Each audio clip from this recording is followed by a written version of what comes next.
nila lang, hindi niya gagamitin ito kung hindi niya naintindihan. Tama? Susuriin mo, bakit Panginoon mo siya? Ano ang kailangan natin gawin kay Kristo? Ano ang dapat natin sundin kay Kristo bilang Panginoon? Tama ba?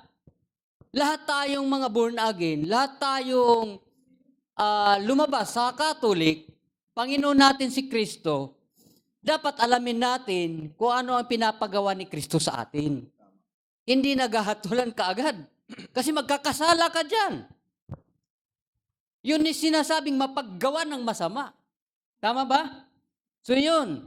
Ngayon, pangalawa, mga kapatid, sinabi ni Kristo sa mga tao, hindi lahat tumatawag sa akin, Panginoon, papasok sa karya ng langit. Ito number 1, ha? Number 2, ang sabi doon, Panginoon, nagsigawa kami na makapangyarihan sa iyong pangalan. Yun nga problema dyan. Tama ba? Lahat naman ng Kristiyano, ginagamit ang pangalan ni Jesus. At ito, masama ba magpalayas ng demonyo sa pangalan ni Jesus? Masama ba mangaral tungkol sa pangalan ni Jesus? Hindi. Mabuti yun. Tama, tama. Pero sabi nga, anong dahilan dyan, Pastor? Bakit pati demonyo sumuko sa kanila. pinalaya sila? Hindi doon Ang nakilala. tanong dito, mga kapatid, huwag natin gagamitin hanggang hindi natin napag-aralan yung mga bagay na ito. Tama ba? Kasi magkakasala tayo against a brother. Tama ba?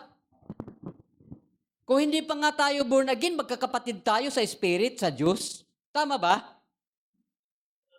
Lalo na pag dinating na tayo kay Kristo, So, ano wala ang nang konteksto? Hudyo, Sige, wala Pastor. nang Grego, iisa Pastor. tayo kay Kristo. So, ano ang konteksto dyan at unawa mo dyan sa talatang yan?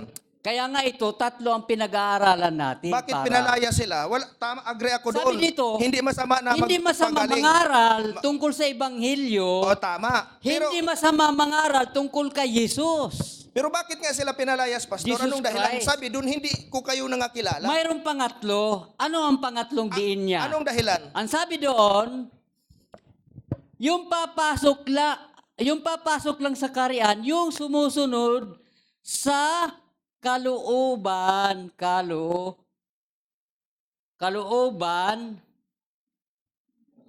ng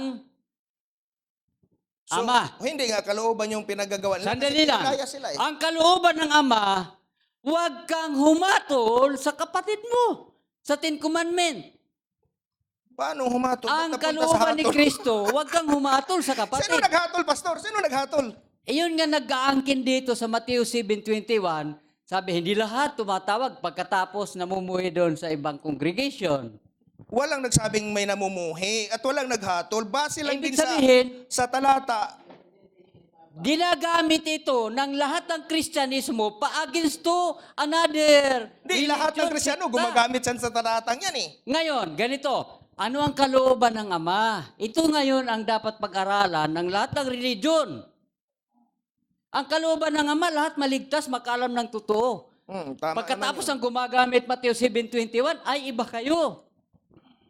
Tama? Ganito ang sikta ninyo, ganito. Nagkakasala na tayo doon. Ibig sabihin, Pastor, pag binasa natin yan, nanghusga na tayo sa kanila? Pag Yan, binasa, nanghuhusga na tayo kung hindi natin inalam. ibig sabihin, di na natin basahin yan, iiwasan na natin yan. Unfair Yun na naman nga, yan. i-resolve Sila ba nga, Pastor, natin? ginagamit nila yan eh. Yun na nga, iriresolba na natin para hindi tayo gumawa ng kasamaan.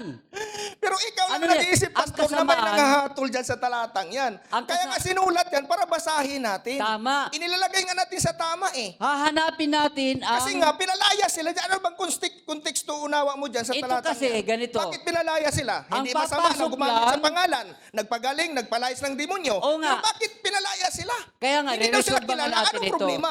Ang hindi It's papalayas... because Nikolaita talaga, Pastor. Oo. May Nikolaita talaga ang tao. Tama Yun naman ang lahat ano ko ngayon. Tama naman lahat Hindi yun. yan palalayasin kung biryan yan eh. So ganito, Tama ba? Hindi yan palalayasin kung biryan yan. ang biriyan, umaabot sa masama. Umaabot sa mga ibang lihis. Yun Kasi ibig parang may sabihin, tinutumbok si yung Pastor mga na Nicolaitan, nanguhusga tayo, nagja-judgment. Umaabot. Wala nga ganun. Kaya nga, hindi tayo nagja-judge para hindi tayo magkasala. Wala. Tumbukin Kaya mo nga, nga, Pastor. Sinong ito nag-judge sa atin dito? Hindi naman. Sinong nanghusga? Hindi naman. Ibig ko sabihin, yung Mateo 7:21, Mateo 7:21 hanggang 24 ba yun o 23? Aha. Sandali lang. Mayroon diyan napapaloob na 4 na dapat aralin ng lahat ng Kristyan para hindi katawagin na mapaggawa ng masama at hindi sumunod sa kalooban ng Ama. Isa yon.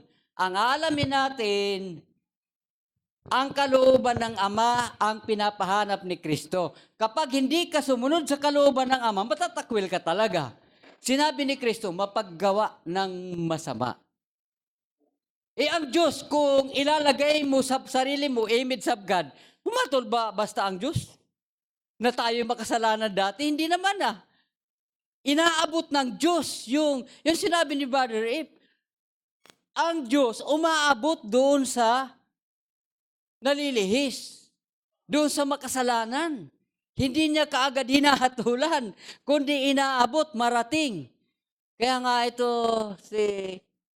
noong linggo, nababanggit ko na si Brother Ip, kahit hindi ka sumunod, inaabot ka pa rin.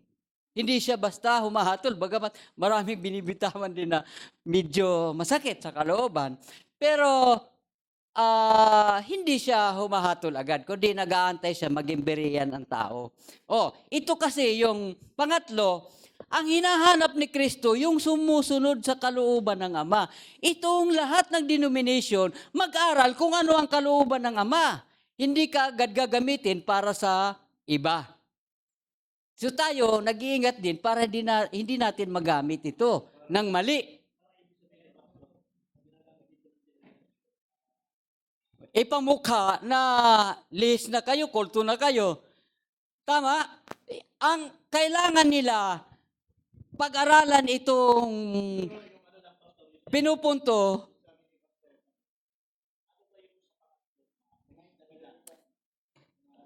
itong pangatlo,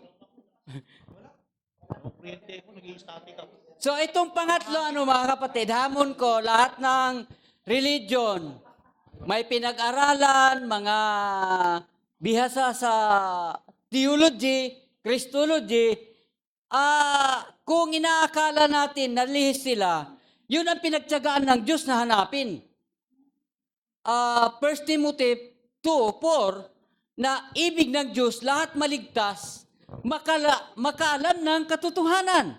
Kung tayo'y nasa kalooban ng Diyos, maaabot natin yung nasa wala sa Pastor, katotohanan. ang sinabi nga, ano yung number 1, number 2? Yung number 1 kasi, nagpalayas ng demonyo, nagpagaling. Hindi, ang number 1, sabi ni Kristo, hindi lahat tumatawag sa akin, Tumatawag ng Panginoon. Panginoon, papasok sa karyan ng aking Ama. Tapos yung nagpagaling, nagpalayas ng demonyo. Ito. Pangalawa yon. Pangalawa. Pangatlo, sabi yung niya, kalooban. yung gumagawa ng kalooban. Siguro Yeah. ang kunin natin, ang naging dahilan na kung bakit sila tinakwil ni Kristo dahil Dito, sinabi sa pangatlo. pinapahanap. Ang ano na lang siguro doon, ano ba yung kalooban Yan, ng ano Ama ang kalooban ng Ama para hindi sila makapasok ka. maitakwil Oo, at makapasok ka sila. sa langit. Sinasabi mo, Pastor, ano ba yung kalooban ng Ama para sila makapasok? Yung talagang ibig sabihin ni Kristo. Yeah. Hindi sila itakwil. Okay, Yun para yung hindi paliwanag. sila itakwil. Ito, 1 Timothy 2 verse 4. Ano sabi dyan? Di ba? 1 Timothy verse 4. Ang kalooban ng Ama, mga kapatid, o mga nakikinig dyan, na mga Christian, nag-aangkin na si Kristo Panginoon natin, ang kalooban ng Ama, na kay Kristo pa rin. Kung anong utos ni Kristo, kung anong sinalita ni Kristo, yun ang atin susundin. Pag-iisahin tayo doon. Kaya sabi ni Kristo, wag mo akong tawagin Panginoon kung di mo susundin ang aking kautusan. Yung aking sinasabi. Ibig ng Diyos sa lahat ng tao mga ligtas. Ang kalooban ng Ama, makinig ka kay Kristo, sumunod ka kay Kristo. Si Kristo hindi agad humatol, Sila, kundi inabot niya lahat ng makasalanan. Lahat ng mga tao maligtas. Pero yung Ang trabaho ni Kristo, i-reconcile ang tao sa Diyos. Siyempre, pag ginamit si Kristo ng Diyos, pumunta ka kay Kristo para mag-reconcile ka sa Diyos. Kung si Kristo sumunod sa Ama, ikaw man ay sumunod sa Ama, gaya ni Kristo. Kaya tatawagin mo si Kristo Panginoon. So, ang kalooban ng Ama, pakinggan natin si Kristo. na Panginoon natin. Ang Ito. sinasabi kasi ni Pablo sa 1 Timothy 4, Oo. 2:4, who will have all men to be saved Okay. and to come and to come unto the knowledge of na lahat ay makarating Sa katotohanan. Ano ang katotohanan? Nasa Diyos. yun. Wala naman iba kundi doktrina ng Diyos, binigay kay Kristo. Ang doktrina ng Diyos na kay Kristo, doon ka kay Kristo makinig kung ano sinasabi niya. Pag sinabi ni Kristo, ang Ama nasa akin, ang mga salita ng Ama nasa akin. Ang salitang sinasabi ko ay pawang buhay at pawang espiritu. Sinabi ni Kristo, Sinabi ng Panginoon, John 12:48, 49 hanggang 50. Sabi niya, alam ko ang salita ng Diyos ay buhay na walang hanggang. Ang mga ito ang sinasabi ko. Kung lahat kong narinig sa Ama, yun ang sinasabi ko sa inyo. Yung doctrine of Christ, yung doctrine sa Christ, galing sa Ama yan. Ang kalooban ng Ama, makinig tayo kay Kristo. Sabi niya, this is my beloved Son, makinig kayo sa Kanya. Kasi hindi makinig kay Kristo, susumpain. Ano ba yung tinuro ni Kristo? Ay yung kalooban ng Ama. Di ba masunod yung doktrina ng Ama na kay Kristo. So, ang kalooban ng Ama, makinig tayo kay Kristo.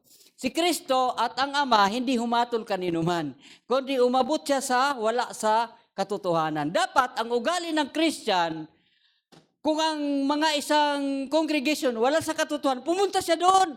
Like Christ, like Paul, magligtas siya doon. Hindi sagasaan at Yun nga. ipamukha kulto kayo. Di ba? Yun nga, Pastor. Doon Halimbawa, nagkakasala na halimbawa sila. tanong ko lang, Pastor. sandali lang. Halimbawa, kung hindi ka nga tinanggap, Okay. tapos, halimbawa, malaki na yung kongregasyon nila, no? Nandiyan na, nagpapalayas sa pala. Tapos, Yeah.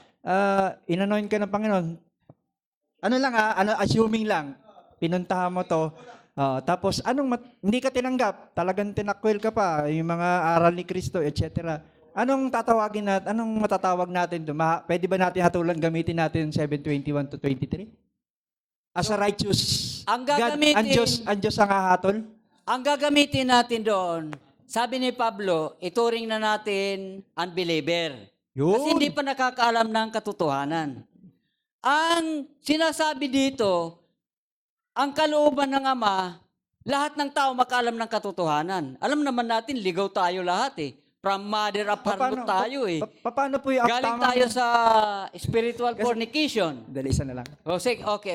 Di ba dito po sa Bible meron kasing tamang paghatol? Okay. Tama? Kasi binigyan tayo ng kapangyarihan mag-judge. Tama. Oo.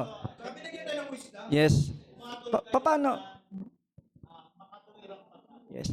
So, ang Ama talaga yung humahatol. So, pwede pala natin din Sa pamagitan pwede niya. rin pala, Pero hindi Pastor, pa na time gamitin para natin yung humatol. 7:21 pagka hindi talaga tinanggap yung katotohanan. Halimbawa, yung binanggit kanina ni sister, or something na gano'n, or yung mga dati akong RCC na nakatanggap ng liwanag. So, bumalik sa aral ng Diyos, hindi doon. Pwede ko bang sabihin niya, pwede kayong hatulan ng Matthew 7:21-23. So, kailangan pa rin doon. In the right time. Oh, parang gano'n. Pwede ba yun? Pero ganito yon. Pwede ba yun? Kapag nagdadala ka ng katotohanan na may pag-ibig mula sa Diyos, walang tatanggi. Maliban na lang, kapag ang sistema nila, ang pinaburan nila, mawawala talaga sila sa katotohanan. Pero never na humatol ka. Sige, Pastor. Kasi mayroon pa naman Follow-up question. Okay. Gusto ko lang malinawan yung dito sa 22. So, Gusto ko malinawan talaga to, Pastor, no? Ikaw na sumagot, Pastor.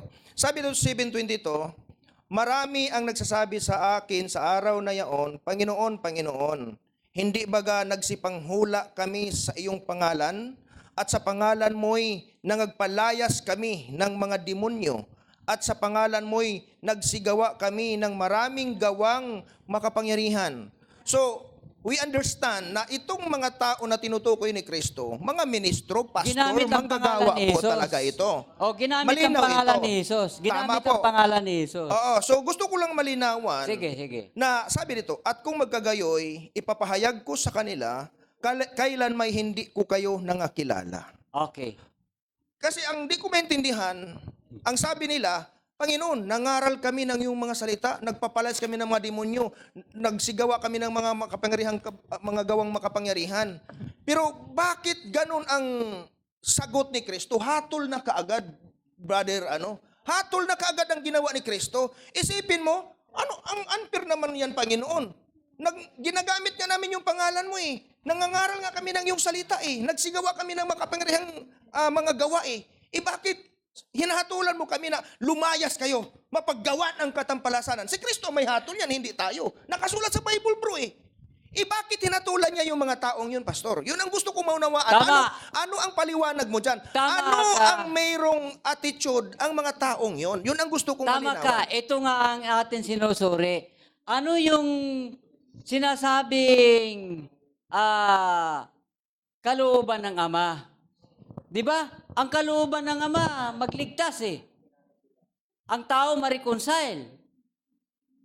Sa Kanya din. Hindi, Pastor, Sandali gusto lang. kong masagot mo, ano ang problema sa mga taong yun? Na pinalayas Ito nga. ni Kristo at hindi ko kayo Ito nga nangakilala. ang susi. Ano ba ang mayroon? Ito nga ang susi. Hindi, Pastor eh. Hindi At talaga, saka- hindi ko ma... Oh, hindi, ito, ko ma ito. hindi ko ma... Pinakahuli. Ano talaga maintindihan yung sagot mo, Pastor Pinakahuli eh. na lang, pinakahuli. Di ba yung kasamaan, paglabag sa kautusan, o yan, sandali lang ha. 1 John, Okay, Pastor, ito na lang. Lastly, Pastor, please forgive me, no? Okay. Yung ginawa ni Kristo na sinasabi, mismo, Biblia tayo, Pastor, ha? Tama, Word tama. for word, sabi ni Kristo, 3. lumayas kayo, kayong mapaggawa ng katampalasanan. Ito Hindi na nga. ko kayo nangakilala. Ito lang, Pastor. Okay. Hatol ba yung ginawa ni Kristo sa kanila? Hindi. Hatol nga yun. O, tapos tayo. Tapos na ako. Hatol nga yun, pero Hatol pala si Kristo mismo dyan. sinusukat niya Bakit dito sa hinatulan ni dalawa. Kristo? Kasi nakilala ng ni Kristo yung espiritu ng mga taong yun. Hinahatulan ni Kristo mismo. May discernment spirit. Tama. Gusto ko din makuha yun pa eh. Sandali Gusto, lang, sagutin mo na ng diretso para hindi na ano.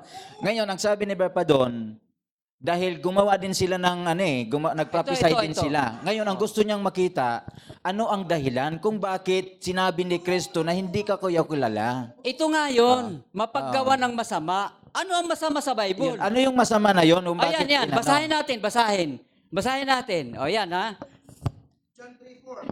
1 John 3:4. Tapos, chapter 4 ng John, verse 18 to 20.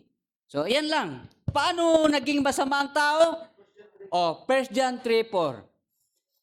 Ang kalooban ng Ama ay kung ano ang Diyos, ang manifestation mo, katulad din ng Diyos.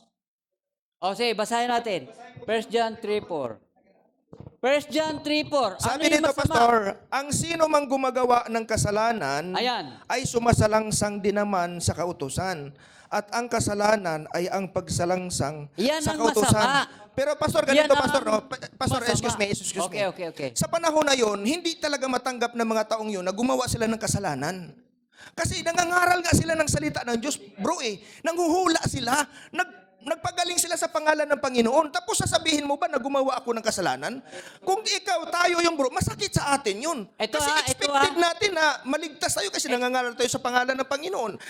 Nagpanghula tayo, nagpapagaling. Pero ang ginawa ni Kristo, hinatulan sila kaagad. Maglayas kayo, mga mapagawa ng katampalasanan. Ito nga yung- Hindi ko kayo nakikilala. Ito nga yung mapaggawa Masakit ng yung masama. pastor. Ito nga yung mapaggawa ng masama. Bakit nangaral siya? Kaso may manifestation silang iba. Ito ha.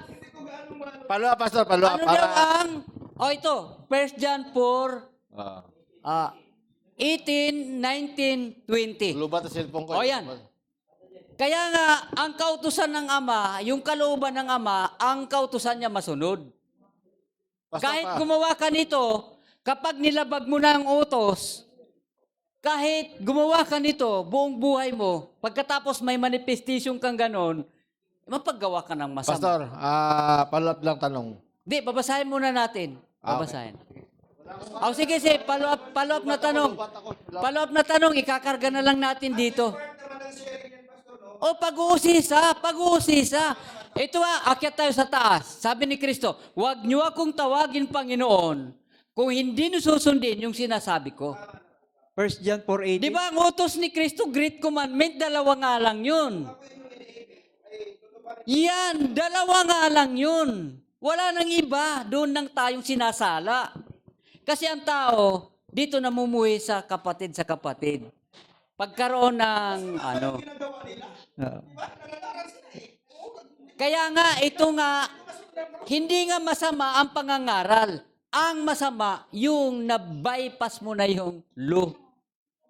Basahin Na natin sinasabi ng Ama. yung chapter 4, verse 18, 19, 20. Nangangaral, pero masama ang iyo. Basahin muna natin, Pastor, Okay. para madagdagan yung ano.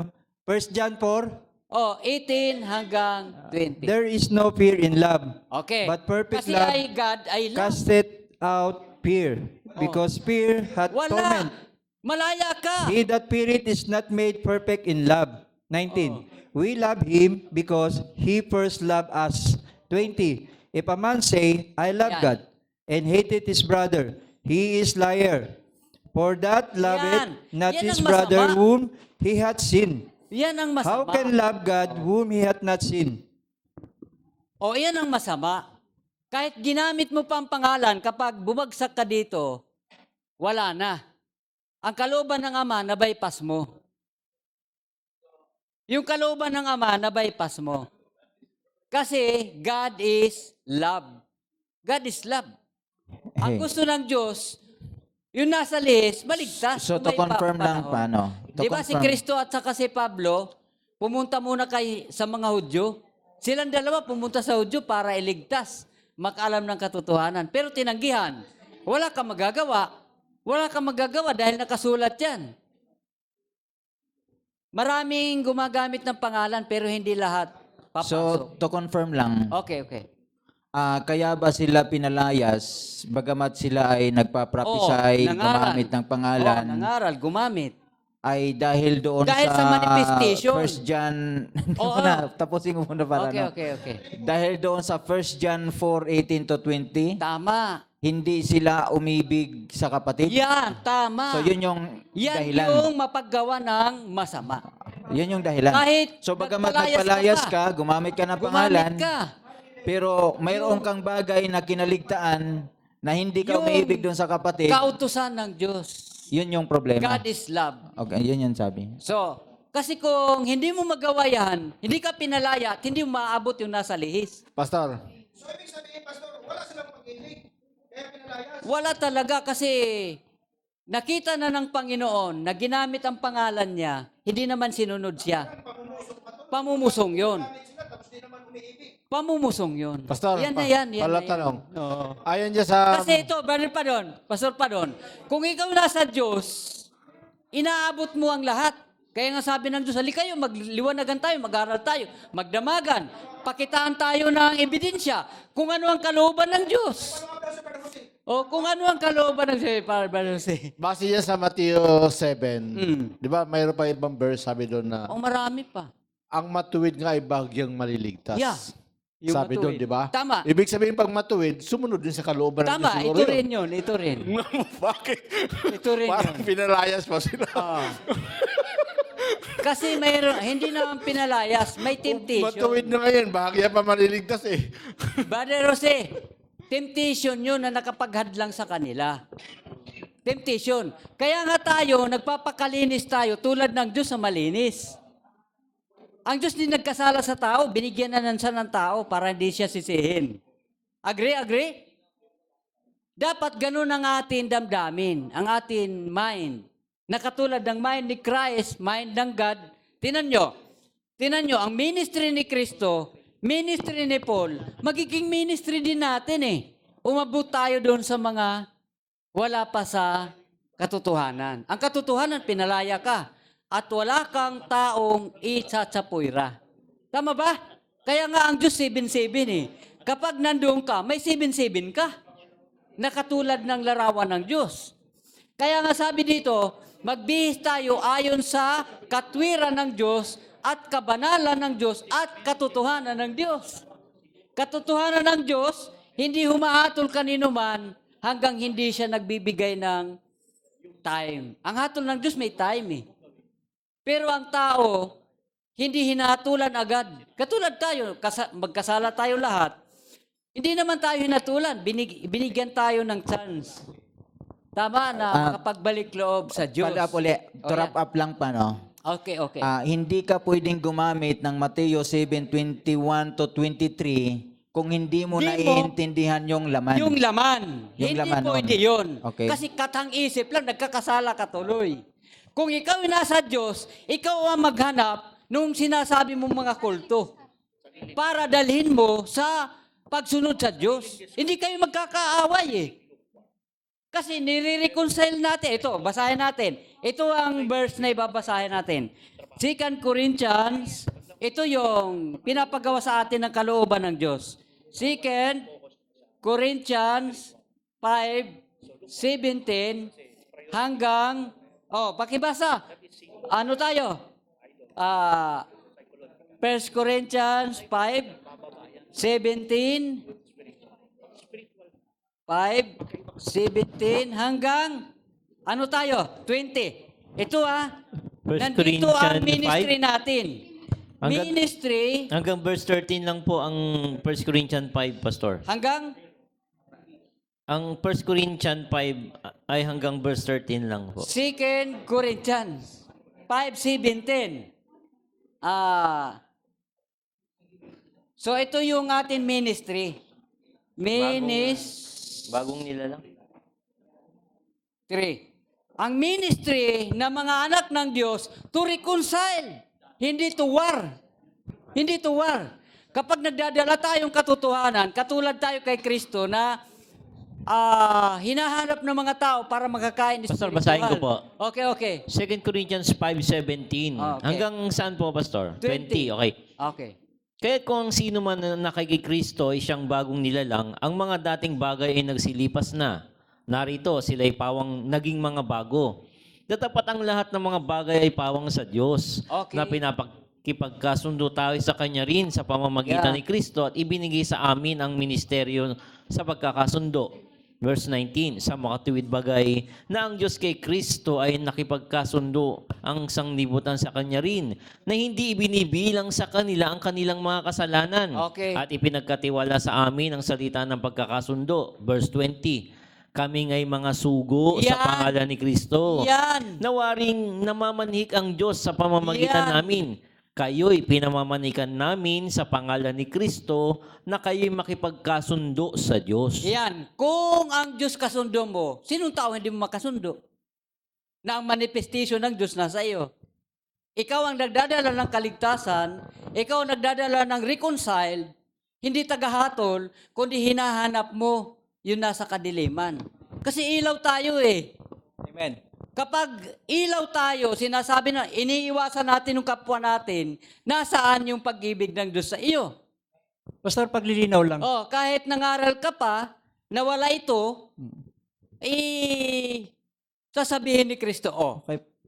mapaggawa ka ng masama. Pastor, yung Okay. Matthew 7:20, yan, yung verse na yan. Matthew 7, Kapag 21. kapag halimbawa sinabi ko to sa mga taong RCC, balik muna ako doon sa Old Testament.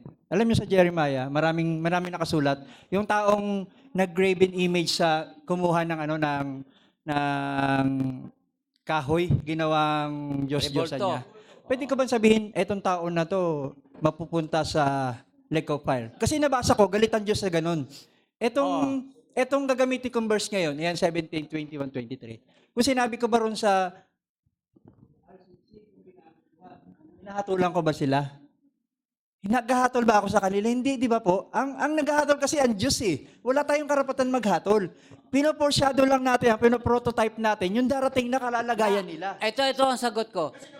Yes, nababasa natin, pero hindi talaga mismo tayo naghahatol sa kanila. Hindi tayo naghahatol. Yes. Sinasaysay lang natin yung ayaw ng Diyos at yung gusto ng Amen. Diyos. So yun. Pero ang pag-ibig ng Diyos, dahil alam natin wala sa katotohanan, ikaw ang aabot. Hindi ikaw ang Pero hindi po Mag-divide. siguro magandang sabihin din yun na Oo. tayo ay naghahatol Yun na sa nga. kanila. Hindi Kaya tayo nga, naghahatol sa kanila. naghahanap Diyos lang tayo maghahatol. na magbukas sa Pinapakita kanila. lang natin Unti-unti kung yung, hanggang kung saan sila mapupunta pag hindi sila sumunod sa kalooban ng Diyos. Ito may vice versa natin. ang Diyos kasi minsan pag nagsalita may hatol talaga. At ito ay depende na lang doon sa taong nakakapakinig. Kung tanggap niya ba yung hatol o hindi. Kasi may mga hatol na koreksyon. Iba yung hatol na judgment kaysa doon sa koreksyon. Pag once na may koreksyon ang Diyos, binababa doon sa iglesia o kahit saan man at marinig mo. Ngayon, yung koreksyon na yan ay hindi mo tanggap dahil kalaban mo yung tao. Sino ang kalaban mo doon? Hindi yung tao ang kalaban mo, yung Diyos ang kalaban mo. Kinakalaban mo. Ngayon, ang sasabihin ng tao na hindi na against doon sa taong nagsalita, ay humahatol kayo eh. Di ba? Ano ba dapat ang ituwid doon? Yung puso ng tumanggap sa tao ng salita galing doon sa taong kalaban mo? O yung salita ng tao ang dapat ayusin? Di ba? Dapat ang dapat magpakorek, dito may topic nga ako dito yung tawag nito yung tawag dito leadership at saka doon sa member. Ngayon, ikaw nagsalita ka. Yung salita mo ay hindi ko gusto. Parang hatol sa akin. Nagkaroon ako ng damdamin na hindi maganda. Ano ang dapat kong gawin? Na ako ang tumanggap. Iiwas ba ako sa iyo? Hindi. Paano malalaman ng taong nagsalita kung mayroon siyang nagawang mali? Kung hindi ka yun nga yung gusto nating palabasin dito kasi ang pinakabuod na dapat na ma-apply sa pinag-aaralan natin, yung pagkabiryan. Ang pagkabiryan, hindi ka magkakasala dito. Halimbawa, hindi po pwede napigilan mo, may mga hatol dito sa sa Bible eh. Pag hindi ka gumawa, talagang mapupunta ka, mapapahamak ka. Ito pa, sinabi ni John, you generation of vipers, who wants to warn you to play that was to come? O sino ang nagpaalala sa inyo para, ang sinasabi natin dito, hindi natin pwedeng busalan yung taong nagsasalita ng katotohanan para ikurik yung iglesia o kahit sino man. Ngayon, kasi alimbawa, gaya na sinabi kanina Barpa doon, iiwasan ba natin yung 721? Nakasulat yan? Hindi natin pwedeng iwasan yan. Ang kailangan i-resolve dito, yung kondisyon ng taong tatanggap doon sa salita, hindi yung taong nagsalita. Although both side to eh. Yung taong nagsalita, na mayroon siyang intentional o anuman, kasi doon sa words niyan, mayroon behind spirit. Yung behind spirit, yun yung dapat nating tawag nito, yun yung dapat natin makita, ma-discern, at pangalo, at tawag nito, may controlling. Kaya nga, may control siya. Kaya, halimbawa, may controlling. Ito na narinig, na yun yung pinag-aralan natin ngayon. Bago ka magsalita, napag-isipan mo na ba kung ano ang maging epekto nito doon sa mga taong makakarinig? Kasi pag once na binitawan mo na yung salita na yan, hindi na pwedeng maibalik yan. Ang pwede mong sabihin dito, sorry na lang. Kaya mo bang ibalik yung sorry? Hindi, nabitawan mo na eh. Nakasakit ka na ng damdamin sa iba eh. Di ba? Kaya think first before you speak. Yun yung sabi doon. Pag-isipan mo muna maraming bisis bago ka magsalita kung ito ba ay makakasama o makakabuti. So, sa Bible, sa pinag-aaralan natin, hindi natin pwedeng iwasan yung judgment dyan. Pero kaya natin i-elaborate ano ba yung dapat nating maiwasan doon sa mga sinabi sa Bible. Ma-correct. Kasi kung, halimbawa, nagpipresent, katapos may nagtatanong, pag hindi malinaw yung sagot mo doon sa presentation, talagang puputaktahin ka ng tanong. Kasi hindi magiging malinaw dito. Walang clarity. Kaya ang salita, may clarity talaga. Para malinaw. Kaya nga nilabas ko ito para i-clarify natin. Meron lang akong dagdag na talata para baka makatulong din to. No? Okay. Ang sabi sa John chapter 7, si Kristo mismo ang may sabi nito eh. Sabi ni Kristo, 7:24, huwag kayong magsihatol ayon sa anyo. Sabi niya, kundi magsihatol kayo ng matuwid na paghatol. Ito yung May paghatol. panuntunan ni Kristo. Hindi binabawal ni Kristo yung paghatol. Kaya lang pinag-iingat na wag basta-basta sa anyo. Kasi minsan Kasi magkakasala ba? kasi, 'di ba, halimbawa, nakita natin ng isang kapatid, isang tao, o kahit hindi mga unbeliever. Yung katulad ng sabi mo kanina, ano kaya yan? Gumawa ng masama sa harapan ng Diyos, gumawa ng ribulto. Masama talaga yun eh. Paggawa ng ribulto, 'di ba? Ngayon, tumatakbo sa isip natin, pag kaya ang taong ito nagpatuloy sa ganyan, saan ang punta niyan? Sigurado talaga yan. Kumbaga sa isip natin, Mayan nyo. saan nyo, na nakikita natin, nahahatulan natin sila. Ibinabawal ni Kristo yun. Kasi hindi natin alam, ano ba yung mga dahilan kung bakit niya ginagawa? Kasi hanap buhay. Sa ibang lugar kasi, ang gumawa ng ribulto, nabebenta. Hindi niya ginagawa yon para sambahin niya yon. Kasi hindi naman masama gumawa ng ribulto ayon sa Biblia. Ang masama, gumawa ng ribulto, sinamba. O yun yung anyo ng masama. Pero kung gumagawa siya ng ribulto, binibenta, hindi naman sinasambayan. Yung bibili nun, sasampahin. Nakatanan mo pa rin niya. Bakit? Kaya sinasadya. Alam mo, sasampahin talaga. Kaya bumili sila kasi lulura rin na yun. Minsan, huli na lang to, bro. Sa Bible, bawal. May Sa Bible, bawal. may mga gawi ang tao, mga pa-believers, hindi believers, na sa tingin natin minsan nagkakaroon tayo ng hatol. Yun yung anyo. Yun yung ibinabawal ni Kristo. Kaya tama yung sabi ni Marvin Jellan eh. Halimbawa, may nakita ka, parang it's something for emotion yun. Ano? Ang dapat, forsake, no, yung righteous judgment, sabi ni Kristo, humatol kayo ng tama. Paano yung paghatol ng tama? Lapitan mo yung tao, di ba? Yung nagsalita, i-confirm mo, bro, parang medyo kakaiba sa pandinig ko yung narinig ko eh. Ngayon, gusto kong malaman kung anong ibig sabihin nun. That is righteous judgment. Hindi agad natin binigyan ng kulay kung ano yung Kasi mamaya, yung karamihan kasi na nagsasalita, nagdadrive siya ng maraming salita na hindi naman niya iniisip sa isang tao lang.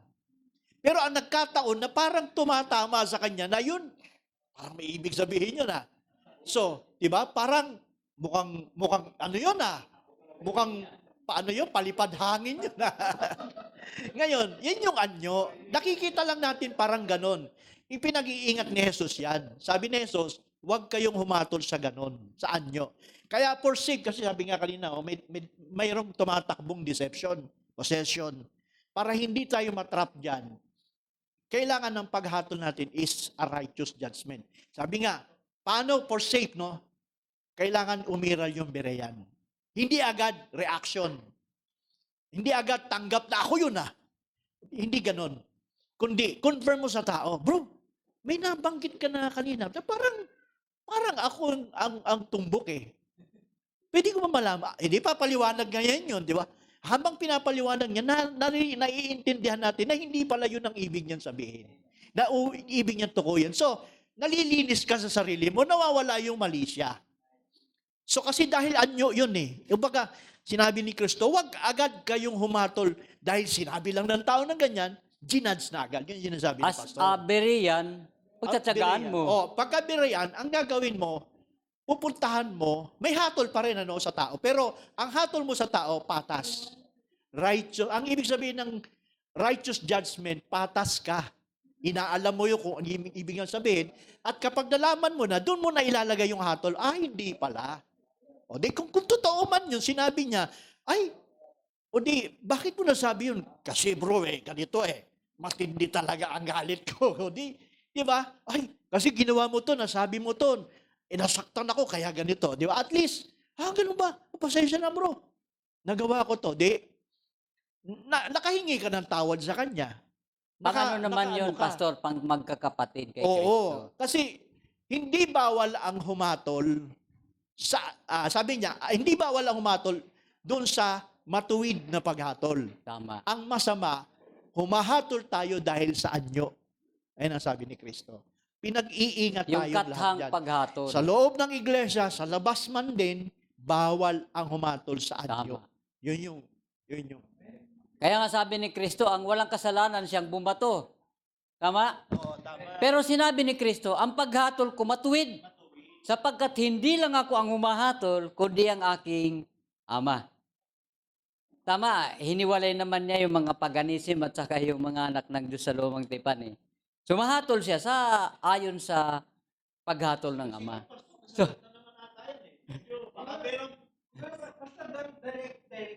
okay. Na may ganito, may kasamaan ang puso. May kasamaan ang puso. At lumalabas sila sa kalooban ng Ama. So, na-discern yan. Kahit tayo na-discern natin yan. Punta ka sa ibang denomination. Pag hindi ka kapanalig, hindi ka papakinggan. Iba ang nila attitude. Dapat kung sa Diyos sila, naghahanap sila ng papahamak. Isasagipin nila. Kasi sabi ng Bible, kayong pinapatnubayan ng Espiritu, kayo ang magtuwid sa kanila at mag-akay. Iligtas nyo nasa apoy na, kung ikaw ay sa Diyos, ganun sana ang attitude mo. Wala kang iniiwasan tao. Kahit ano man siya, dalhin mo sa kautusan ng Diyos. Ang kalooban ng Diyos, magsama-sama tayo sa Diyos. Ma-reconcile tayo sa Diyos. Sinong gamitin? Ikaw at ako. Ilaw ka nga tapos dilim ang nasa iyo. Tatakasan mo pa yung nasa lihis. Hindi na kalooban ng Diyos yun. Kalooban ng Diyos, maligtas ang lahat. Sino magpapagamit sa katotohanan? Ikaw. Kung ano ang Diyos, dito sa 2 Corinthians, ganun na rin ang kalooban mo. Tama ba? Hanapin yung kailangan ng Diyos. Kasi hindi pa panahon ng paghatol. Panahon ngayon ang riskyo, yung pagliligtas. So, yun nasa katotohanan, nasa kalooban ng Ama, ikaw ang gagawa para hindi ka makagawa ng kasamaan. Mapaggawa ng masama. So, simple lang naman yun eh. Ang kalooban ng Ama, pakinggan mo si Kristo. Ano bang utos mayroon kay Kristo? Kukuha ang Ama ng kautusan kay Kristo. Yun ang Holy Spirit. Ipapaalala ng Diyos yung sinabi ni Kristo lahat-lahat. Kaya sabi ni Kristo, ang sa Ama ay akin. Kaya sinabi kong kukuha ang Ama sa nasa akin. Ipapahayag sa inyo. Oh. Naganapin. Oo. Ganapin lahat. Oo. Ang iba nagbasa, naligaw naman. Yun ang pan-and-Christ. Mateo 28:19. Di ba pan-and-Christ yan? May hiwalay yung pure at saka yung trigo at saka yung mapanirang damo. Itong mapanirang damo, laging ginagamit ito. Pang-atake. Hindi nila alam, nagkakasala na sila. Hindi sila savior. Gaya ng Diyos, gaya ni Kristo, savior siya. Saan? Doon sa wala sa katotohanan. Agri pastor, dadalhin tayo, pag-isahin tayo sa katotohanan. Tapos,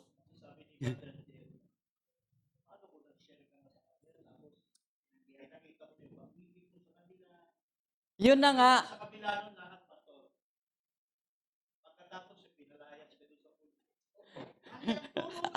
Yun na nga, pastor, yung kalagayan ni Kristo at ni Pablo. Sinikap niya na pumunta doon. Kaya nga sinulat ko, basahin natin John 16. Basahin natin John 16. Nangyayari yan eh. Kasi nga, dahil sa hindi sila nasa katotohanan. Kung nasa totoo man lang sana, may ugali silang galing sa Diyos. Yung image of God. Oh, John 16. Oh. Nagturo si Pablo sa sinagoga, tinuro niya talaga kung ano yung pinasasabi ni Kristo. Pero dahil makaparin... Oh, John 16, naggamit ka ng ano. Oo. Ay, ito, pastor. Nung siya para sa pagkakaintindi ko, na nagturo siya sa sinagoga, gusto siya patayin. Oh, yan. Amen. Oh, yan. Verse 1, John 16 verse 1. These things have I spoken unto you, that ye should not be offended. Ano, Tagalog lang Tagalog. para masundan natin ang kaunti. Kaya nga, pastor, kailangan laliman natin ang paggamit nito at unawain natin kung ano ang nilalaman nito. John 16, 1-4. Praise God. Ang mga bagay na ito ay aking sinasalita sa inyo upang kayo'y huwag mga tisod. Oh, yan, Verse yan. 2. Kayo'y palalayasin nila sa mga sinagoga. Oo, dumarating ang oras na ang sino mang pumatay sa inyo ay akalaing naghahandog siya sa paglilingkod sa Diyos. Verse 3. At ang mga bagay na ito ay gagawin nila sapagkat hindi nila nakikilala ang Ama ni Akuman. Ito, ginagamit nila ito, pangalan ng Panginoon. Verse Jesus. 4, datapwat ang mga bagay na ito ay sinasalita ko sa inyo upang kung dumating ang kanilang oras ay inyong mga alala kung paanong sinasabi ko sa inyo. At ang mga bagay na ito ay hindi ko sinasabi sa inyo buhat pa ng una sapagkat ako'y sumasa inyo. Ayan, ha? Ito yun, Matthew 7:21. Ito yan, oh. So, yun yung sinasabi mo, paano kung nag-share ka na doon? Nangyari kay Jesus Christ at kay Paul. Hindi pwedeng hindi mangyari din sa atin. At least, inabot natin sila. Kahit anong paraan. Kaya nga sabi ni Kristo, gamitin ninyo ang kayamanan ng mundo, pakikipagkaibigan sa sanlibutan. Ano yun? Yung wala sa katotohanan. Ikaw na sa totoo, ikaw na ang ilaw. Ang puso ng Diyos, dala-dala mo. Ano yun? Kung si Kristo nireconcile niya ang tao sa Diyos, ganun din ang ministry natin eh. Sa pagkakasundo para sundin ang kalooban ng Ama. Agree? So doon tayo pag-iisahin. Kaya nga kung tinanggap mo si Kristo, anong pagkakaiba natin sa iba? Galatia 3:26. Nag-aangkin pa naman mga anak ng Diyos. Pero ang ugali, malayo sa kalooban ng Diyos. Agree ka, Brother Will? So kasi mapanghatol, mapanghusga, iniiwasan ka pa. Tama? Ganyan ba ang ugali ng Diyos? Hindi. Inaabot niya yung wala sa katotohanan. Sa mga makasalanan, hindi doon sa matuwid. Dapat ganun ang mga pastor ngayon. Hanapin yung wala sa katotohanan para pag-isahin tayo sa kautusan ng Diyos, sa kalooban ng Diyos. O ganun lang yun eh. Para hindi ka mapaggawa Sa akin, ng masama. May problema kasi ngayon pa, Okay. yung pastor. Okay. Pag pastor nagsasalita, sila na yung kinakalaban. Kaya manahimik na lang. Kapag nasa iyong Espiritu Santo, hindi ka pwedeng busalan. Magsasabi ka para sa kaligtasan. Sa kaligtasan. Kaya nga sabi, ibig ng Diyos lahat maligtas. Ikaw naman, nasa lihis, gusto mo pang mapahamak. Hindi ka sa Diyos. Dapat sagipin mo yon. Yung mga totoong nagpapalayas pa sa pangalan ng Panginoon, Yung pa ang yung pang sarado. pinapatay. Yung pa ang sarado. Ano? Di ba yung mga apostol? Pinatay lahat. So ito yun. Oh. Ito yung pinaalala na huwag kayong matisod. Laksan ninyong yung loob.